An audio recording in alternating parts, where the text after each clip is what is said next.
So apparently today it's been exactly 2 months since I've been back from New York. And that just got me thinking that everything that I'm doing in my life right now, day to day, didn't exist 2 months ago. And that's just nuts. So everything I'm doing wasn't an option 2 months ago, and everyone I knew that I see on a daily basis, I didn't know 2 months ago. And that's how I measure progress. So like every time something like this hits me, I look back and see like what I'm doing today. Did I do that 2 months or 6 months or a year ago? And if the answer is no, I know that I'm still progressing. So anyway, I just thought that was crazy. And just looking back at these 2 months, what we've been doing, like we've been building a house here in Ghent, we're building another house in Ninove, we're working on a job site in Middelbeke, and there's all this stuff that I didn't know about 2 months ago. And all these people that I didn't know 2 months ago that I'm working with now on a daily basis, that I can pretty much call my best friends now.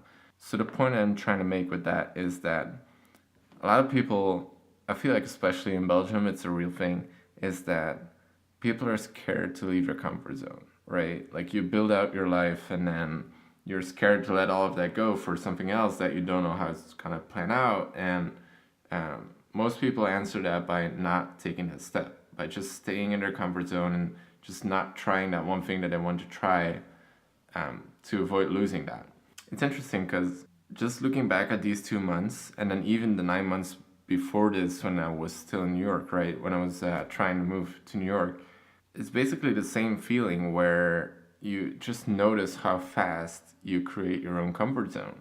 And and once you do this a few times, once you leave your comfort zone for a few times, um, you start noticing that how fast it actually goes to build a new one.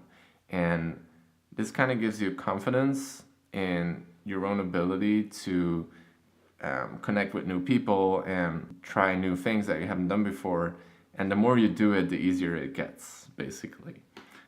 Today I went to a baby shower because my cousin had a baby, and I was talking to like this distant relative that was saying that he would be very afraid doing what I'm doing right now.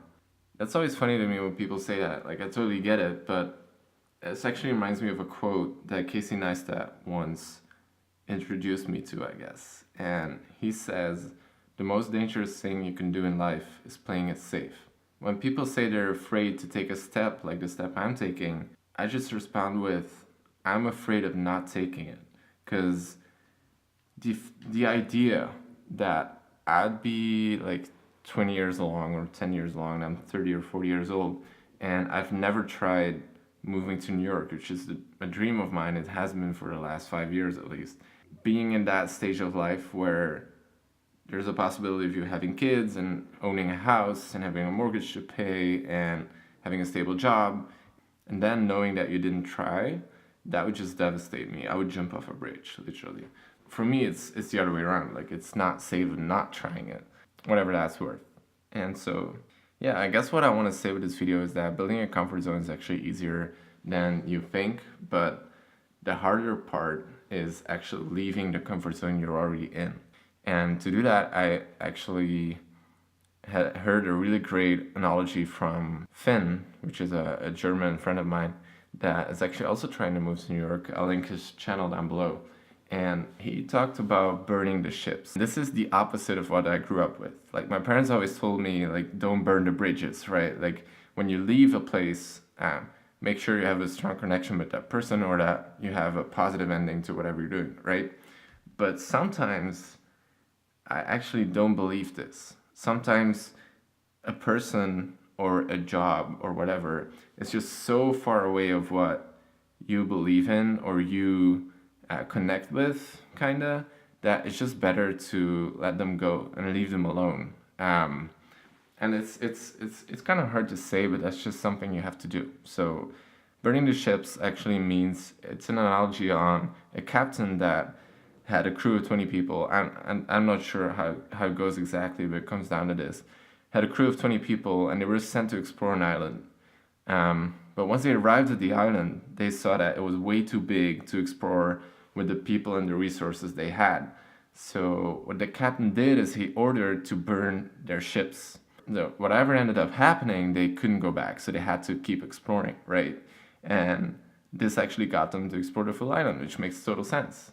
Because if they still had the ship, they would have explored it halfway or something and then went back because they didn't have food or anything. And it's a very risky way of living, but that's just really something I believe in, is that when you're not feeling what you're doing or the people you meet or whatever, the environment you're in, you just have to leave. There's not much else you can do. You can try, well, actually, there are two things you can do. One is to adjust yourself to your environment and to fit into your environment. And there is always some of that. That makes sense. But then you really have to figure out how much of that you want to do. How much do you want to change yourself to fit into your environment? And the second thing you can do is to look for other environments that are, closer to what you are. And that makes a lot more sense to me. Like if you're not, I can say this with confidence that I don't feel home in Belgium and I don't get our culture. I don't get why people like it here. I don't get why people go through life here because let's call it priorities. The priorities are different. Like people's priority in Belgium are totally different than people's priority in the US. And without judgment, this has nothing to do with judgment. It's just that I don't feel that connected to our priorities, and I feel way more connected to priorities Americans have. And most people respond with like a political bullshit thing or something, but I'm talking about the experience of me living here and the experience of me living there, which you can't say anything about. So, with that out of the way, I just kind of want to say that there's so much out there that if you don't like where you are now, you shouldn't be afraid of leaving that. And even if it takes you a while to find that new place, just trust that you have the ability to find that other environment or to connect with people that are in that other environment that you like more. Yeah, I think that's it. I hope that made kind of sense in some way, and let me know if I can help you in any way, and I'll see you guys next time.